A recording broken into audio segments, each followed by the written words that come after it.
Welcome to the Rural Revival Podcast. I'm your host, Dana Larson.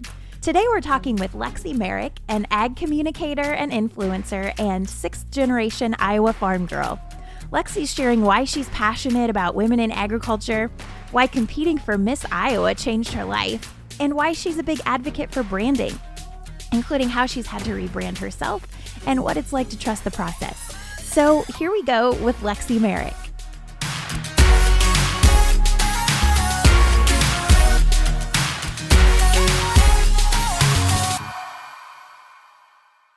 All right, we're here today with Lexi Marek, ag communicator and influencer. Hey. Thanks for being on the podcast. Thanks for having me. I'm so excited to talk. Yeah, me too. Well, your life and journey has always been focused around ag in some way, shape, or form. So tell us about that journey and what that's been like for you. Oh, man, I think I'm pretty boring. So I beg to differ. I am your traditional Iowa farm girl. I'm the sixth generation on my family's farm, and we grow corn, soybeans, pigs, and cattle. And now I look back and think, my life was pretty awesome. And I just last weekend got a new pony. Nice. So it's continuing to be a Old MacDonald had a farm type of feel there. And it's just a good way to grow up. So I knew, driving a tractor. I knew working hard in the farrowing house, helped with calving. And then my family had at one time sheep, goats, bunnies, and now we have labs and another pony. So very good way to grow up, but very much deep in agriculture, 4-H, FFA, all of the leadership positions you could want and need, and then continued my education at Iowa State University, graduated a Cyclone, and now I'm still in ag. So now I'm living downtown Des Moines, and I have a great apartment, and I'm doing city life, and it's really funny to me because I still have this pull to the farm. I always joke that the Southeast Iowa soil runs through my veins, and I definitely have the goal of going back sometime and continuing my farm for generations and generations. Awesome. So tell us a little bit about your career path after graduating from Iowa State. So I went to a small company, a startup business, and how I got there was through internships. I am a firm believer in internships through schools, on your own, anything that gets you experience. So I had great internships throughout my college career and ended up at the company called Farm Her. And I was the first employee, the first intern.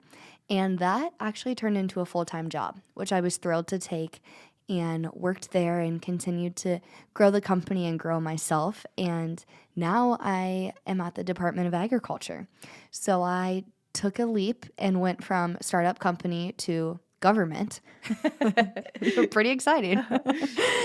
And I love what I'm doing now too. It's all been about communications, and that's been my real interest of agriculture.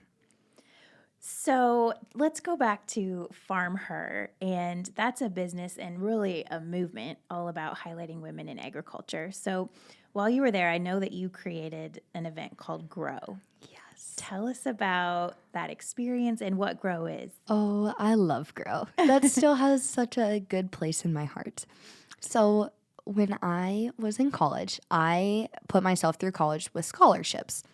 And one of these scholarships that I applied for was through the Iowa 4-H Foundation. Great foundation and great scholarship. And it had asked a question, which you had to answer to qualify for this certain scholarship, of what is one thing that you can do to pretty much change the world? And I was like, oh, I got this. I started a hunger fight at Iowa State. So we brought in an organization that helps package meals, and then they send those meals all over the world. It's like, I'll write about the plan, the fight that I just did last fall, and how we got so many students on campus there, and how it was really successful. So I turned it in, the scholarship application in, and they replied, well, that's great, but you didn't do it right, Lexi. You need to do a plan for the future. So I knew I was already hired at Farm Her, and I fell in love with the idea of promoting women in agriculture because that tied so directly. I have 3 younger sisters. We all worked on the farm. We all showed livestock. We all helped around. And women in agriculture was just a very important topic in my heart. And I had thought about where I was at that place And I wanted to sit down and connect with women who have done great things in our industry. So I'm sitting here thinking, what if I'm feeling this, someone else is feeling this, so I'm going to do something about it. So the plan was to bring together 15 students and 15 industry professionals, and we're going to eat lunch and we're going to talk and we're going to get advice, and then it's going to change the world because that provides inspiration and a network, and that's going to impact our lives. Well, little did I know that's about to impact my life in a big way, because apparently I pitched the idea good enough in my interview that I got the scholarship. And then as I am the first employee at FarmHer, on the first day I worked, I had to tell my boss, hey, we kind of need to plan an event because I got the scholarship and I need to do it. And she was all about it. So Margie Geiler-Alanis founded FarmHer. This has been something that she had been wanting to do, but she was into the images and the merchandise side of the business, and I was able to bring the event side to it. So that first year, we had 250 people in attendance. So I blew away the magic number of 30 that I had initially wanted. And what happened was amazing is people in other states wanted this event before the first event even happened. Jean Loney from Pennsylvania came up at the National FFA Convention and was convinced that Grow by FarmHer needed to take place at Penn State. And Grow by FarmHer didn't even take place anywhere at that time. She just knew about it. We were about to do one a few weeks later. Yeah. So when I had left FarmHer, I had planned with my team 11 events in 9 different states.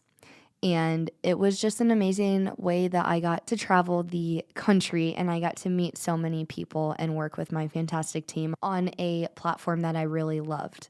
And there was thousands of girls I got to attend, and they're still going. So I just got to go to one in Ankeny, Iowa a few weeks ago, and I know they're going to continue those events. That's so awesome. Well, just kind of continuing that thought of women in agriculture, why do you think it's important to highlight women in agriculture? I don't think women in agriculture is anything new, which is why I'm passionate about it. Because when I thought about what I see versus what I did on the farm, it's a little bit different. And I think it's gotten better over the past few years. But growing up, you didn't see a lot of women in agricultural roles, even though I knew I was going to be one. Mm-hmm. I was always going to. And I am still trying to figure out, and I've asked my dad this, and of course he denies it, but I wonder if I had brothers, if I would have been treated differently. And that is actually, when I asked women with brothers, they have conflicting answers, but sometimes, a lot of times it's yes. You know, the guy did outside work and the girl did inside work, very traditional. Mm-hmm. Well, at my farm, there was like poop to scoop, no matter who you were and what you did. Like we all scooped the poop. and we didn't have brothers to do that work. So guess what? We did it. Mm-hmm. And I am so thankful for that. And I learned so much, and my parents are so used to just pushing us in any way possible because it was never a gender judgment call. Yeah. You just did it. So now when I talk about women in agriculture, I don't want to separate the two genders. I want to lift everyone up. I do think women act differently than men more traditionally, and I studied a lot of sociology in college, and just naturally we are different people. But what I see is that both genders have strengths. And I want to be an advocate for women in agriculture and continue to encourage women in agriculture because together we are better. Absolutely. I love that. Well, something people may not know about you is that you were crowned Miss Greater Des Moines, and you also competed in the Miss Iowa pageant. So what was that experience like, and what did you learn? So remember I was just talking about scooping poop, and then, the crown comes next. That's really ironic, isn't it? So when I was younger, people are my thing, okay? Yeah. I thrive. I'm an extrovert. Yeah, big surprise there. I'm an extrovert. So I thrive off of conversations and being inspired by people. And I was my county fair queen, and I was my county pork queen, and that gave me the opportunity to talk to people, and I loved it. That's where I get my energy from. So then it came time, I was retired, And I had met Miss Iowa's mom at an event that at my County Fair Queen contest that I was helping at because I was an alum of the program. And she asked if I ever thought about running for Miss Iowa. And I was like, I like cake. Because at the time there was a swimsuit competition. And looking back, that one program, the Miss America organization, really Miss Iowa, truly changed my life because it made me healthier than I had ever been. I wasn't an athlete. I showed pics. I wasn't athletic at all, to be honest with you. I'm still not. It didn't come with age. And so it made me healthier. It made me work out for the first time in my life. It made me think about what I was putting in my body for the first time in my life. I didn't worry about that stuff before, but I felt the best I'd ever felt. I was trained hard on interview. I was the smartest I'd ever been, and not because of what I knew life lesson-wise, but because I studied the news every day. And I knew current events like it was the back of my hand. And that made me a much better person in general, a much better American. And, I had just worked. It made me work so hard, and I wanted to win. And then guess what? I didn't win. So that made me a better person because I learned to continue on with life, and that life isn't all about winning, but it still made me gain so much and learn so much. And the other thing that I learned is we always talk in agriculture about getting outside and connecting with people who aren't like us and getting outside our echo chamber. Well, there is no better way to do that than legitimately go to a group of people and none of them have been on a farm. And that's here in Iowa. That is the heartland of agriculture. And there was a contestant who was a vegetarian sitting across the table from me, and she knew that I was from a farm because my platform was Farm Her. So if that doesn't explain it, then, it's pretty explanatory. Yeah. It was right there. And she was asking me about farming and animal agriculture. I wasn't shoving it down her throat. In fact, I didn't bring it up. Yeah. It put me in the position to be asked. And that has let me be a better communicator and a better influencer and a better agriculturalist because of that position that I had on the Miss Iowa stage. That's great. Well, this has all kind of led to where you're at now, working at the Iowa Department of Agriculture, which I'm sure kind of encompasses everything we've talked about, right? Yes. It's so funny how things just kind of keep leading in your life. Yeah. Like one thing leads to another, which leads to another. It's beautiful. Yeah. It is. You're right. Well, tell us about your new job. So I am the executive assistant to the Secretary of Agriculture. And my job depended on an election, which is the scariest thing to switch a new job, knowing you could lose it really quick. Yeah. But what it made me think, well, first off, there's always a plan. God has a plan, and I'm going to be fine. Then it made me think, what's the worst thing that can happen? Well, I suppose I'd be jobless, and that would really be a bummer. But there's more jobs. It's fine. And what I told the secretary when we talked, I said, well, he told me I knew I could lose my job if I switched. But it was the opportunity that made me so excited on the team I was working on the fact that I could be working with farmers from across the state of Iowa, which is truly my passion. And I told him I have no pets. I have no family that depends on me. And I killed my tomato plant. So if I lose my job, I suppose it'll be fine. What's the worst thing that could happen? I already killed my tomato plant. So I took the leap, and we won the election. It was a close election at the beginning, and then we pulled ahead by quite a few points. And it was the most fascinating thing I've really been through in my life, I suppose, kind of seeing how all that shook out. And now I am working on communication strategy as well as scheduling for the secretary and the deputy, and then I also get to staff events. So I get to travel with the Secretary of Agriculture.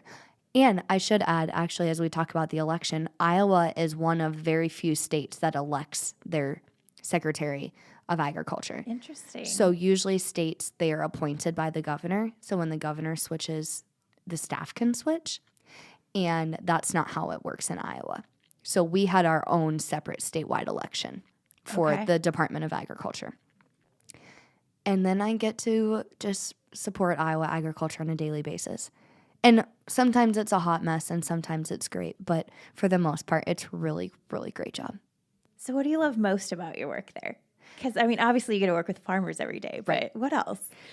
So I think it's a unique perspective because I think of Iowa. No, maybe I'm biased because I'm from here. But Iowa leads so much in agriculture, in production agriculture. But there is so much more than cornfields and soybean fields. There are the heart of the farmer is the most amazing part, and just the culture that agriculture has. But also we certify Christmas tree farms, and we work with the organic program, and we do all these beehives. On one of my very first weeks, I got to go visit a beehive and put like full suit, like astronaut, net over your head, because we give health papers. If anyone sells bees across the state, the Department of Agriculture provides them a health paper. There is abandoned mines all over our state that it's not even like the old coal mines that you think of, like limestone and gravel has to be mined. So we have a program that either helps the mines as they're working out, or if they're abandoned, it does a reclamation of the coal mines and it turns it into a beautiful park or something that can be used, and it's no longer either hurting the environment or an eyesore or anything like that. And like from water quality to meat production, Iowa has so much, and I've learned so much from being there. That's great. Well, in addition to being passionate about communication, you're also passionate about branding. Oh, I'm all about that brand. Tell us more about that. So I am a big advocate on when you think everyone has a brand. And when you think of something, something's going to pop in your mind. So you can build that brand for yourself or for your company or for your product and kind of influence the way people think of you or think of the product or think of the brand. So how you talk and what you talk about is you. That's your brand. You think of Target, it's not just a red bullseye for a logo. It's a great store that it's my weakness. Clearly, I already brought it up. But, Iowa Department of Agriculture and Land Stewardship has a brand. And although it's not as sexy as the Farm Her brand was fun and amazing. And I got to I did all the social and communications and that kind of thing for Farm Her, for the brand, really since the beginning of the company. And that was an amazing experience and that was fun. This one's less sexy that I'm working on now. We're going to be honest. It's some licensing and some assistance on all things agriculture, but it can still be really positive and really fun because there's so many things going for the department. We just have to build that brand up a little bit. Absolutely. And it has such a broad reach in Iowa because, like you said, this is such an ag state. Yeah. And it's so interesting because even if you're not directly involved, 1 in 5 jobs here in the state depend on the agriculture industry. That's a lot of stinking jobs. That's cool, yeah. But everyone eats. So even if your job doesn't directly deal with agriculture, you are still tied to it. And I think that's so unique. It's such a unique industry because everyone needs food. Absolutely. Yeah. Fuel and fiber. Let me add that too. Food, fuel, and fiber. Why do you think it's important for our generation to put roots in rural America and pour into our communities there? Mm-hmm. So when I think of the way I grew up, whereas I knew the lady checking me out at the grocery store, or this happened actually a few times. When my debit card didn't work, they let me call my mom, or they just let me write it down on a slip of paper and she could go in and pay later. Right. My movie theater is actually in my hometown, the oldest movie theater in the world, and it had one screen. And there was an ice cream store. And you all went to your high school football game. My parents still go to high school football games, and they never had sons who played football, and they really don't have children involved anymore. But it's just what you do, and it's this community that you can't get anywhere else but rural America. And I believe, well, one, I know that in, 40 years when I want children, in a long time, but I want them to be raised with the same morals and values and opportunities that I was given in rural America. And I believe that the culture of our states are still traditionally held in the rural parts of our states. Governor Kim Reynolds said recently, Iowa really is one big small town. And when you think about it, it really is. Like, even in Des Moines, everybody who lives in Des Moines is from a small town for the most part. Right. So I think it's so important to realize either we support them in some way or we go back to them eventually. And I think it's good. I'm so glad I'm living in Des Moines now. Des Moines turned into a small town for me because, I'm at my yoga studio and I know the person sitting next to me. And you start building a network. But there is truly something about those small towns, and we need to keep them strong, because there's one place that food is going to be grown to feed the world, and that is rural America. So we need our farmers there. And in order to keep our farmers in rural America, we need to have strong communities. So we need more people than just farmers in rural communities. And I think it's this all big happy family, I suppose you can say, as agriculture is strong, as the economy is strong, as the food resources are strong, as the entertainment strong, that makes a strong community. I love that. Well, you've been intentional about creating a diverse set of experiences for yourself, and knowing that your plan is to make your way back to the family farm at some point. What would you say to someone who knows what their long-term goal is, like you, to move back to the farm, but is not quite sure how to navigate the middle between now and then? I think this is good because I thought I knew what my long-term goal was. I wanted to have my own business, and I still want to have an office in a little old school house in the back of I just think that'd be so cute, like behind my house. Yes. And, renovate an old farmhouse like my parents and my grandparents have, and have a wraparound porch where you can drink coffee on. I have that long-term goal too. But now the business I thought I wanted to start maybe isn't the business I want to have anymore. Mm-hmm. And I think that because I've gained those experiences and I've done that stuff for other businesses, and now I'm rethinking. And I know I still want to be there. I still want that end goal. But there is no harm in trying at the beginning and middle in order to get to the end. And then I think you just have to trust. And maybe this is because I'm a Cyclone fan and a Iowa State alum, and I love my Cyclones, but you have to trust the process. Yes. And that's become the tagline for the Iowa State football team. But I truly believe that, when going through all these changes in my life, and in a short time, I moved and I had a job change, and then I had an election. And I just remember I was praying for patience, and I was praying for nothing else but to be able to get through and be comfortable and trust the process, that knowing that there will be a place where I am really happy. And then I'll probably get disrupted again. But to be honest with you, I'd be bored if there wasn't turns in the road. Yeah. So you just have to be able to trust and go with it. And like I said before, what's the worst that can happen? Absolutely. Don't be afraid to try things. Right. Yeah. Because even if you fail, you'll probably learned. And then you're just going to keep going. Absolutely. Yes. Well, what's next for you? Anything exciting on your radar besides a new job and all these other things? So when we talk about branding, I kind of had to rebrand myself. If we really think about it, I was so tied to a job of mine, and to a school that I graduated from, and to a farm that I'm not living on anymore. Like, that's difficult. So for me, having a strong brand is important, and connecting with other people is important, but I've had to take a step back and look at who I am and who I want to be and what I stand for. Because when you don't have those things behind you anymore, you really figure out what you have and who you are.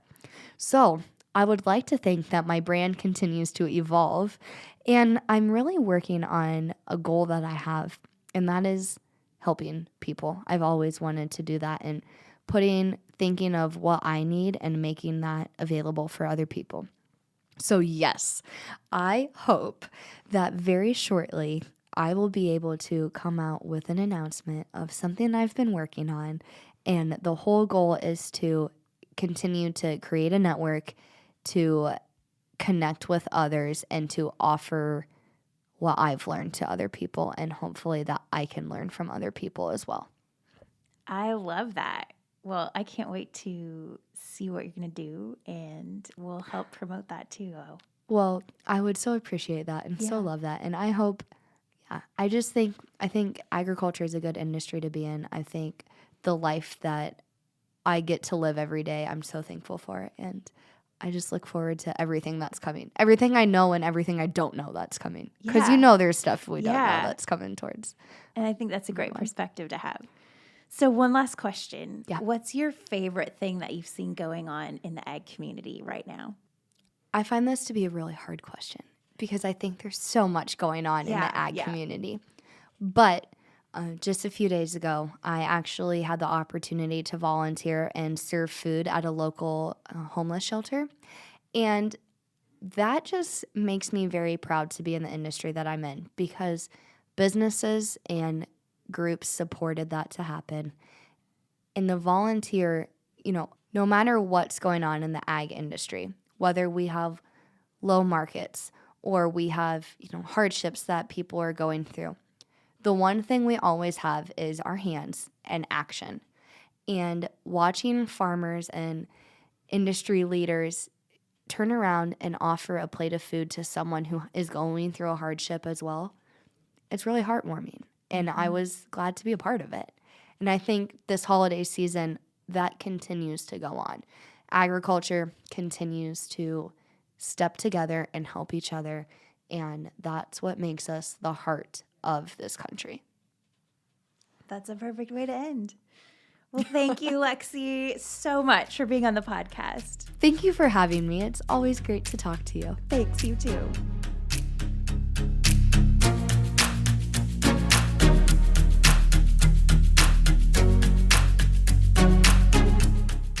Well, it's pretty amazing to know that 1 in 5 jobs in Iowa depend on agriculture. I was intrigued by that. And I can't wait to see Lexi's new rebrand and find out more about that. And I loved what she shared about the ag community giving back. And I wanted to extend a thank you to everyone listening in rural America who is serving and giving back during this holiday season to give someone else a brighter day. We really are all one big family, and I sure am glad to be a part of it. Thanks again to Lexi for being on the podcast. You can find her at lexi-marek.com or on social media at Lexi Marek on Instagram and at Lexi Marek1 on Facebook. Thanks for listening in, and we'll be back next week. Have a great day, everybody.